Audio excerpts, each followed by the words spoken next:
Di ba napakasama naman ng sobra? Oo naman. Pero sa'yo hindi naman. Actually, feeling mo lang siguro yun.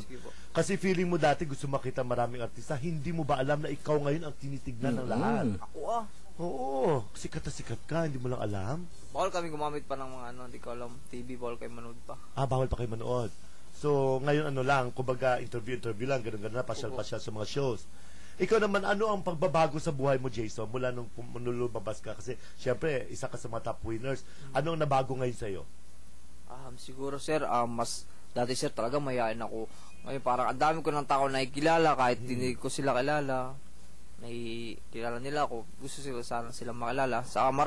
Ngayon, parang, ang mga damit ko mga suot, parang ang gagara na. Dati sa amin, ano lang, kung ano na lang, sando lang, mga ganyan. Pero ngayon dapat kailangan maganda suot. Nakabihis ka dapat lagi, no? Dahil harap ako sa mga tao. May mga tao na kagalang-galang. Sino bumili ng mga damit mo? Sino bumibili kasi, di ba? Ito po, hiniram ko kay parin Paul Jake. Ay, tulogo. Dahil po, di pa ako makabili dahil nga may mga tao. Di ako makalabas. Hindi ka makapunta ng department store. Oo, pagkakaguluhan siya. Mahal naman dun. Sa amin na lang ako bibili. So, sa amin, Doro. Hindi, ganun din kasi mga malls din, para rin mga presyo. Wala naman mall sa amin. Isa lang yung parang commercial lang, maliit lang. Oo. So, yan. So, yan kay Paul Jake. So, ibang gamit mo. Hindi ka pa nakakauwi, no? Mula na lumabas ka? Opo. Oo. So, paano miss na miss ka na ng mga taga-Mindoro? Sabi naman po, Sir Jobert, ay ini-schedule na naman po yung aking pag-uwi. Yun po. At bukas sa Baguio kayo ha, sa Pinagbenga Festival kayo sa Baguio, Flower Festival, nandun kayo. Hindi ka kasama. So, yung iba lang na sila Tibo lang, si Johan at saka si Paul Jake. Ang kasama. So, iba pa lang appointment po bukas. Biyernes ka po bukas? Bukas Sabado. Sabado? Sabado ngayon, Biyernes. Hindi niya na alam. So, syempre hindi lang kasi masyado na mga busy sila eh. Tapos eto na ngayon. Ngayon may mga ginagawa ka ng mga regular TV shows. Diba sa umaga may show kay ni Melay? Di ba, pag 10 o'clock ba yon? Sabi na, hindi ba? Ano ba yon? Specials lang yon?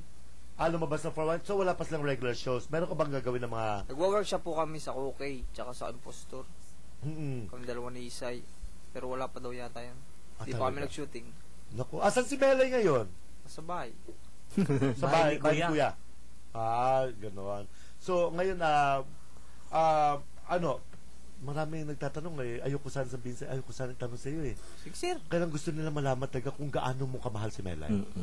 Gusto talaga nila marinig. Paulit-ulit na sila. Sige, ayun na sir, sasagutin ko na lang, manawa na rin sila. Sige. Alam siya. Ay, sa totoo lang sir, talaga namang mahal ko si Isay. Alam niyo ba sir kung bakit? Hindi. Dahil bakit ko naman na-sensor ang oras ko kay Isay at panahon kung pwede naman ako umuwi sa amin. Kung pwede naman akong may maghanap ng iba, pero wala akong magagawa. Yun talaga yung pakaramdam ko sa kanya, na mahal ko siya. Saka may tiwala talaga ako sa kanya. Talaga. Parang kilos lang nung ganyan, pero kung yung ugali nun sir, talaga namang mabuti. Talaga Pilipino talaga ugali niya. Yung parang probinsya, syempre ako probinsyano. Gusto ko sa babae yung parang probinsyana talaga, tsaka yung hindi bang kilos kay Isay, pero yung ugali naman po, kuha po niya. Kailang marami nagsasabi kasi na marami kasing babaeng magaganda na nagkakagusto sa iyo eh. Kaya hindi ba yun lagi pinag-aawayan ni Isay? Hindi naman ako maniwala sa mga yan. May gusto lang magpa-picture sa akin, pero alam nyo, napakaganda yung babae, tsaka sana, alam nyo naman ako, may girlfriend, kasi yung iba namang mga babae, alam na may girlfriend ako, pero minsan parang sobra, hindi, okay lang naman po lumapit, pero minsan parang sobra na rin. Ako naman sir, hindi ako marunong mambastos talaga ng babae. Dahil alam nga naman yan babae, malis ka nga dito, alam mo may girlfriend ako, syempre, kapicture, akbay ako. Tapos minsan nagkikis ako sa kanila dahil pakis daw. Ay, yan. Hala, kaya naman, siguro. kiss lang yun, fans lang. Anong fans sa kaibigan? Tsaka parang minsan kasi, pagka gusto ko yung pagtanggap sa akin nung nararamdaman ko yung babae na talagang parang pinapanood niya talaga ako. Na parang paramdam ko na talagang totoo na fans ko siya. Di, parang pinapakita ko din sa kiss, kahit kiss lang naman. Wala man yan. At least na-appreciate mo yung paghanga, di ba? So, go ahead. Yun na. Yeah.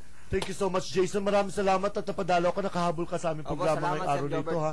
Maraming salamat at good luck talaga sa iyo at sa relasyon niyo ni Melay. Sana lalong tumatag. At sana alam mo na, ha. Pagka sir mo nangaway sa amin na, ipagtanggol niyo kami. Ako bahala dyan. Pangako ko sa iyo yan, Jason. Basta mapakabait ka lang. Remain humble, ha? Yung tulad ng pagkakilala namin sa iyo ngayon. Opo, sir. Okay, maraming salamat, Jason. Mahal ka namin, ha? Salamat po. Ayan. Thank you so Okay. much.